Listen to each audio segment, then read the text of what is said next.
கர்த்தருக்குள் அன்பானவர்களே, அனுதினமும் கிறிஸ்துவுடன் தியான வேளைக்கு உங்களை அன்புடன் அழைக்கிறோம். இன்றைய தியானத்திற்கான வேத வாசிப்பு பிலிப்பியர் 4ஆம் அதிகாரம் வசனங்கள் 10 முதல் 20 வரை. தியானத்திற்கான தலைப்பு தாழ்ந்திருக்க தெரியுமா? தாழ்ந்திருக்கவும் எனக்கு தெரியும், வாழ்ந்திருக்கவும் எனக்கு தெரியும். பிலிப்பியர் 4:12. அகில உலக கால்பந்தாட்ட போட்டிக்கு பயிற்சி எடுப்பதற்காக குறிக்கப்பட்ட ஒரு இடத்தில் அனைவரும் ஒன்று கூடினார்கள். பயிற்சிகள் ஆரம்பிக்கும் வரைக்கும் தங்களுக்கு தெரிந்த பல்வேறுபட்ட விளையாட்டுகளை விளையாட ஆரம்பித்தனர். ஒருவர் தப்பாக விளையாடியதால், இதுவே உனக்கு தெரியாது, நீ எப்படி கால்பந்தாட்ட பயிற்சி எடுத்து அகில உலக போட்டியில் பங்கெடுக்கப் போகிறாய் என்று அனைவரும் அவனை திட்டி தீர்த்தனர். சிறிது நேரத்தில் கால்பந்தாட்ட பயிற்சி ஆரம்பமானது.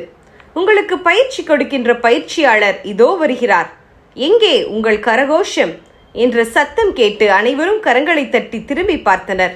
அவர்கள் யாரை திட்டி தீர்த்தார்களோ அவரே நின்று கொண்டிருந்ததை கண்டு திகைத்தனர்.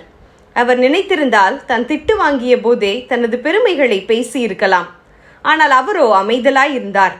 இங்கே பவுலடியாரும் இதைத்தான் குறிப்பிடுகிறார். என்ன நிலைமையில் இருந்தாலும் மனோரம்யமாய் இருக்க கற்றுக்கொண்டேன் என்கிறார்.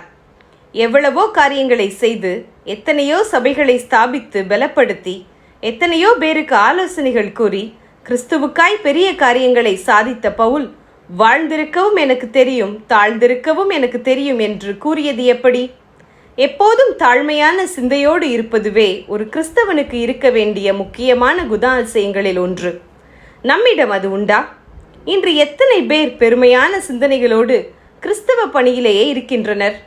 ஒரு சிறிய பதவி வந்ததும் அல்லது ஒரு பொறுப்பை ஏற்றதும் மாறி போய் விடுகின்றனர். தங்களை மிஞ்சி போக ஆட்களில்லை என்றெண்ணி பெருமை கொள்கின்றனர். தங்களையே அனைவரும் மதிக்க வேண்டும் என்று எதிர்பார்க்கின்றனர்.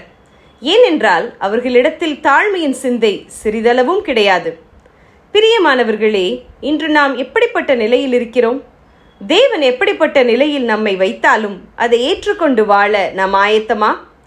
பவுலுக்குள் இருந்த வாஞ்சையையும் அவர் கிறிஸ்துவுக்காய் செய்த பெரிய காரியங்களையும் நாம் எண்ணி பார்க்கும்போது அவர் பெருமை கொள்ள எத்தனையோ பல காரியங்கள் அவருக்கு இருந்தன. ஆனால் அவர் தாழ்ந்திருப்பதையே பெருமையாக எண்ணினார். பவுலுக்கு இருந்த தாழ்மையில் சிறிதளவாவது நம்மிடம் உண்டா?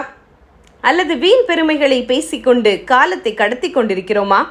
சற்று சிந்திப்போம், ஜெபம் செய்வோம்.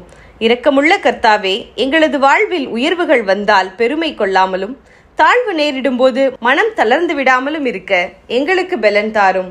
ஆமேன்.